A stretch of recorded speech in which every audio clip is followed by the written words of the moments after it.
Indriyavanchana, engano dos sentidos. Que seus ouvidos ouçam palavras de bênção e divinas. Que seus olhos vejam o que é puro e sagrado. Que todo o resto desapareça para sempre. Os braços e pernas de Shiryu estão envolvidos pela técnica de Eletis, a Hora de Cronos. Ele informa que é inútil se mover. Dragão só está se envolvendo ainda mais nos seus mantras. O cavaleiro não sabe o que está acontecendo. Sente sua força o abandonando. Gandaberunda revela que lançou seu ataque supremo, que está gradualmente o privando de 3 de seus 5 sentidos. Shiryu está perdendo pouco a pouco o tato, o olfato e o paladar, mas deve ficar tranquilo. Irá deixá-lo com a visão e a audição. Apenas o tempo suficiente para ver o cosmo de seu amigo Pégaso se despedaçar e ouvi-lo gritar. Calcutá coloca seu bastão no pescoço de Dragão. Não permitirá que Shiryu desvie o olhar. Seu mestre quer que assista ao espetáculo. A 8ª hora se aproxima de Seiya. Ordena que o Cavaleiro de Dragão observe. Através de suas orações, arrebatará o cosmo de Pégaso da espada de Hades e o lançará em direção a Naraka, um inferno muito mais terrível que o de Hades, onde ele será punido por todos os crimes que cometeu na Terra. Unindo seus dedos, começa a atingir Pégaso. Dragão ordena que pare com isso agora mesmo. Oi amigos, sou o Diego Mario, o autor da Saga dos Deuses. Deixa o like e já me segue para receber os conteúdos do canal mais atualizado de Saint Seiya, agregando e mantendo sempre viva a chama da vida dos cavaleiros. Saint Seiya Time Odyssey. Shiryu enfrenta a cólera do dragão. Shiryu consegue se libertar do poder da Hora de Cronos que o envolvia. Eletis de Gandaberunda está impressionado. Não entende como ele foi capaz de se libertar dos mantras. Dragão percebe que o adversário desconhece o poder que o 7º sentido oferece aos cavaleiros de Atena. Já conseguiu recuperar sua visão 2 vezes graças a ele. Mas isso não foi tudo. Foi também graças a ele que Ikki conseguiu derrotar o Cavaleiro de Ouro Shaka de Virgem, que usou um ataque semelhante. Com a privação dos sentidos, Ikki quase morreu. Mas Shiryu não precisa ir tão longe, porque lamenta muito em desapontá-lo. O ataque dele nem sequer se equipara ao tesouro do céu de Shaka. Quanto à técnica de Gandaberunda, da qual se orgulha tanto, se é incapaz de deter a cólera de um único dragão, não será capaz de conter nada, muito menos o ataque supremo de seu mestre. Cólera dos 100 dragões! Calcutá de Hanuman protege seu senhor, se colocando na frente dele, mas o grandioso ataque de Shiryu atinge os 2 servos de Cronos ao mesmo tempo, derrubando-os de uma vez. Olhando para Eletis no solo dos Elísios, Shiryu vê que ele deve sua vida apenas à intervenção de Calcutá, que o protegeu com seu próprio corpo. Dragão tem grande respeito pela devoção de um discípulo ao seu mestre, e é por isso que, em respeito ao seu sacrifício, não lhe dará fim. Sua morte não é seu objetivo. A única coisa que importa é salvar Seiya. A Hora, muito ferido no chão, diz que um dragão não é capaz de salvar ninguém. Ele apenas sabe destruir. Esse é o destino do cavaleiro. Seria muita ingenuidade acreditar no contrário. O mangá que desenvolvi por 13 anos finalmente está completo, agora no formato Kanzenban. Adquira agora mesmo a história completa em sua edição de colecionador, link na descrição. Após vencer a Hora de Cronos, Shiryu fica diante da espada de Hades cravada nos Elísios. Nesse momento, Murk de Akupara surge dos escombros, se perguntando o que perdeu. Ao ver a situação, decide se recolher à sua concha agora. Dragão fala para a alma de Shura, o nobre cavaleiro de ouro de Capricórnio, que ele o presenteou com sua técnica suprema a custo de sua própria vida. Pede que lhe empreste todo o seu poder novamente, para que possa quebrar a espada das trevas. Excalibur!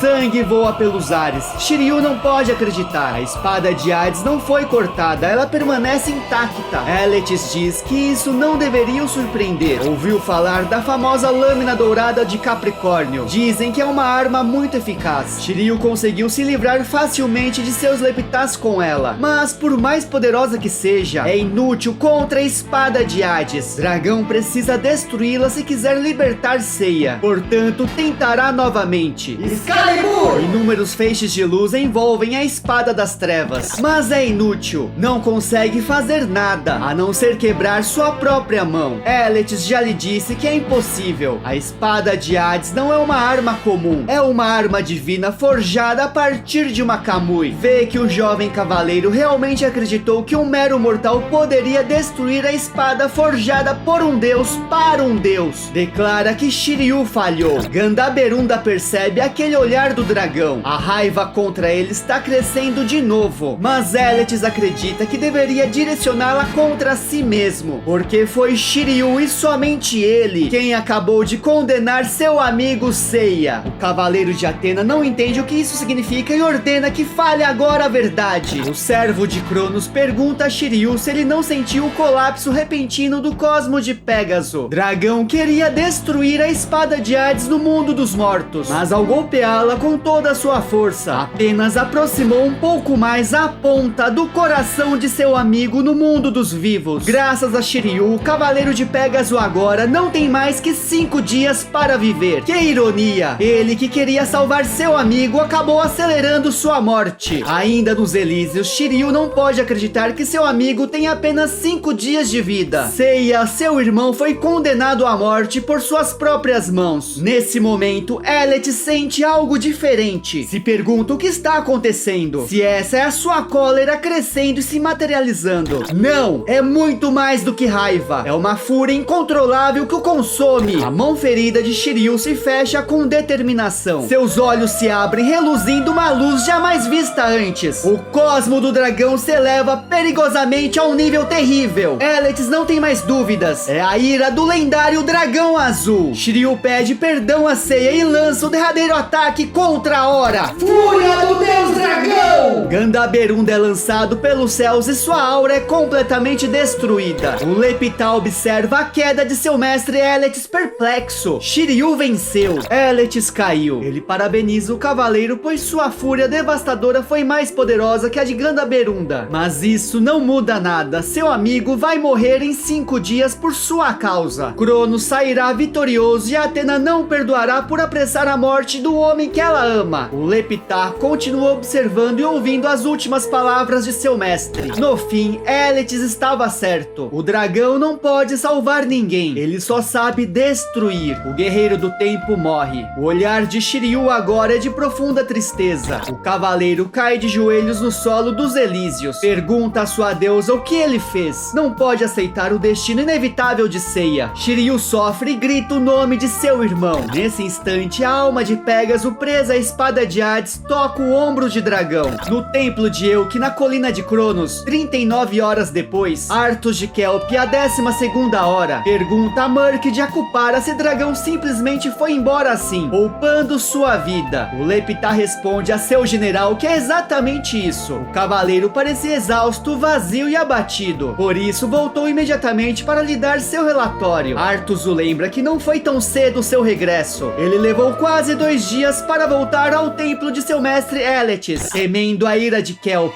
Murk garante que não foi sua culpa, pois se perdeu no limbo. O mundo dos mortos é um verdadeiro labirinto. Responde de Calfo à 7ª hora. Diz para Arthas deixá-lo em paz. Pelo menos esse tolo levou alguma informação importante. Graças a ele, sabem agora, com Seiya vivo, que terão dificuldade em recuperar a espada. Mas como sua morte está marcada para daqui a 3 dias, só precisam esperar para recuperá-la. Não! O general não tem a intenção de esperar que a espada faça seu trabalho. Ninguém sabe o que ainda pode acontecer. Devem agir agora. Yor, a 3ª hora, o acompanhará até o santuário para eliminar Seiya.